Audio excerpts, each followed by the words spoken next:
قل اے محبوب آپ فرمائیے هل تربصون بنا الا احدى الحسنيين،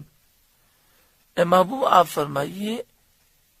تم ہم پر کس چیز کا انتظار کرتے ہو؟ الا احدى الحسنيين، مگر دو خوبیوں میں سے ایک کا، یعنی یا تو ہمیں فتح و نصرت ملے گی، غنیمت کا مال ملے گا، یا شہادت ملے گی اور مغفرت ملے گی۔ کیونکہ مسلمان جب جہاد میں جاتا ہے تو وہ اگر غالب ہو جب تو فتح و غنیمت اور اجر عظیم پاتا ہے، اور اگر اللہ کی راہ میں مارا جائے تو اس کو شہادت حاصل ہوتی ہے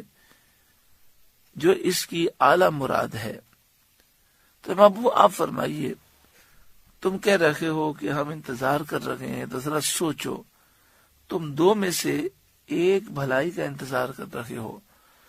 کیونکہ جب کوئی مومن اللہ کی راہ میں جہاد میں نکلتا ہے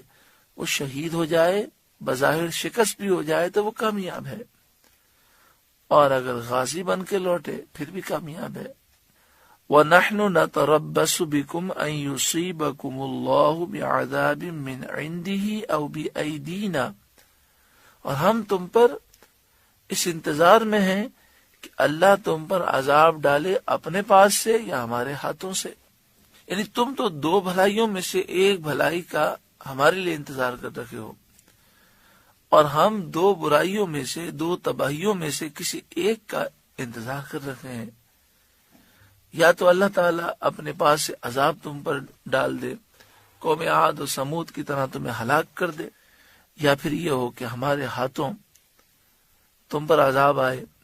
کہ تم قتل کیے جاؤ اور قید کیے جاؤ۔ فَتَرَبَّصُوا إِنَّا مَعَكُمْ مُتَرَبِّصُونَ، تو اب راستہ دیکھو، ہم بھی تمہارے ساتھ راستہ دیکھ رہے ہیں، تم بھی انتظار کرو، ہم بھی انتظار کرتے ہیں کہ تمہارا کیا انجام ہوتا ہے۔ قل اے محبوب آپ فرمائیے انفقوا طوعا او کرہا، دل سے خرچ کرو یا ناگواری سے خرچ کرو، لن یتقبل منکم، تم سے ہرگز قبول نہ ہوگا، اب تمہارا مال قبول نہ کیا جائے گا۔ انکم کنتم قوما فاسقین، بے شک تم بے حکم لوگ ہو، فاسق لوگ ہو۔ یہ آیت جد بن قیس منافق کے جواب میں نازل ہوئی، جس نے جہاد میں نہ جانے کی اجازت طلب کرنے کے ساتھ یہ کہا تھا کہ میں اپنے مال سے مدد کروں گا۔ اس پر اللہ تعالیٰ نے اپنے حبیب سید عالم صلی اللہ علیہ وآلہ وسلم سے فرمایا کہ آپ ان سے کہہ دیں کہ تم خوشی سے دو یا ناخوشی سے تمہارا مال قبول نہ کیا جائے گا،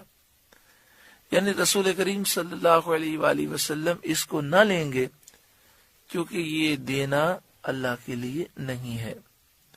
وَمَا مَنَعَهُمْ أَن تُقْبَلَ مِنْهُمْ نَفَقَاتُهُمْ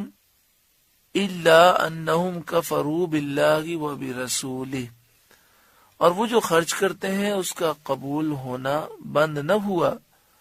مگر اسی لیے کہ وہ اللہ اور رسول سے منکر ہوئے، یعنی چونکہ یہ اللہ اور اس کے رسول کے منکر ہیں اس لیے ان کا خرچ قبول نہیں کیا جاتا۔ وَلَا يَأْتُونَ الصَّلَاةَ إِلَّا وَهُمْ كُسَالَىٰ، اور نماز کو نہیں آتے مگر جی ہارے، سستی کاہلی سے نماز پڑھتے ہیں، کیونکہ لوگوں کو دکھانے کے لیے پڑھتے ہیں، اندر سے نماز کا جوش اور ولولہ نہیں ہوتا۔ وَلَا يُنْفِقُونَ إِلَّا وَهُمْ كَارِهُونَ، اور خرچ نہیں کرتے مگر ناگواری سے، یعنی اللہ کی رضا تو چاہنا مقصد ہی نہیں ہے، لوگوں کو خوش کرنا ہے، تو اندر اندر دل کوڑ رہا ہے کہ مال ضائع ہو رہا ہے، لیکن کیا کریں، اگر نہیں دیں گے تو لوگ باتیں بنائیں گے، اس لیے منافقین مال خرچ کرتے تھے۔ پیارے محترم بھائیوں، یہ جتنی صفات، بری صفات بیان ہو رہی ہیں منافقین کی، ہر مسلمان کو ان صفات سے بچنا چاہیے۔ یعنی صفات سے مراد ہے خصلت، تو جو بری خصلتیں بیان ہوئیں ان سے بچنا چاہیے۔ آج لوگ دین کے لیے نکلنے کے لیے تیار نہیں ہوتے، حالات دیکھتے ہیں، اور جہاں لگتا ہے کہ یہاں پر مثلا ریلی ہے اور اس ریلی میں ہم جب جائیں گے تو تصویریں بھی خوب بنیں گی اور ہماری واہ واہ بھی بہت ہوگی اور کوئی قسم کا کوئی ٹینشن بھی نہیں ہے، تو بہت سے لوگ چلے جاتے ہیں۔ لیکن جہاں معاملہ یہ ہوتا ہے کہ ہو سکتا ہے پولیس لاٹھی چارج کر دے، ہو سکتا ہے گرفتاریاں ہو جائیں، تو پھر دین کے لیے ریلی میں نکلنے کے لیے بھی لوگ تیار نہیں ہوتے۔ یعنی حالات دیکھ کر وہ فیصلہ کرتے ہیں۔ صحابہ کرام علیہم رضوان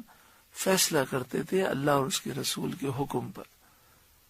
جب دین کے لیے نکلنے کی ضرورت ہے تو وہ نکل پڑتے تھے۔ لیکن منافقین اندازہ کرتے تھے کہ ابھی نکلنے میں ہم نکلیں گے تو فتح ہوگی کہ شکست ہوگی، اگر فتح ہوگی تو جانا چاہیے، خوب مال غنیمت بھی ملے گا اور ہمارا نام بھی ہو جائے گا کہ ماشاءاللہ جہاد میں گئے تھے، اور جہاں ایسا لگے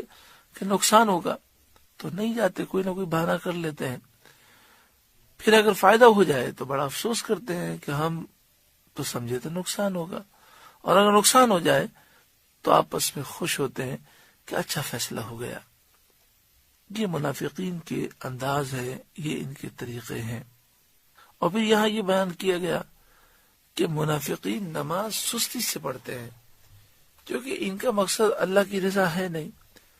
تو آج دیکھیں اگر ایک مسلمان نماز ادا کرے اور اس کے دل میں یہی نیت ہو کہ اگر میں نماز نہیں پڑھوں گا تو لوگ کیا کہیں گے، یا میں اچھی نماز پڑھوں تاکہ لوگ میری واہ واہ کریں، تو وہ نماز میں چونکہ اندر سے لذت نہیں ہے تو وہ نماز بوجھ ہوتی ہے۔ بس جب تک لوگ دیکھ رہے ہوتے ہیں وہ بناوٹ کرتا ہے، جب لوگ نہیں دیکھتے تو اسے نماز کی پرواہ بھی نہیں ہوتی۔ اور اسی طرح اللہ کی راہ میں خرچ انسان کرے، مقصد یہ میرا رب راضی ہو جائے، میرا رب دیکھ رہا ہے، اس میں خرچ کرنے میں بڑا مزہ آتا ہے۔ لیکن اگر خرچ کرے انسان لوگوں کو دکھانے کے لیے تو اندر سے ناگواری ہوتی ہے، مگر لوگوں کو دکھانے کے لیے خرچ کرتا ہے، جب لوگ نہیں ہوتے تو پھر خرچ کرنے کے لیے تیار نہیں ہوتا۔ فَلَا تُعْجِبْكَ أَمْوَالُهُمْ وَلَا أَوْلَادُهُمْ، اور تمہیں ان کے مال اور ان کی اولاد کا تعجب نہ آئے۔ یعنی یہ جو کافروں کو مال اور اولاد دی گئی ہے اس پر تعجب نہیں کرنا چاہیے، بلکہ افسوس کرنا چاہیے کہ یہ جب مومن نہیں تو ساری چیزیں بیکار ہیں۔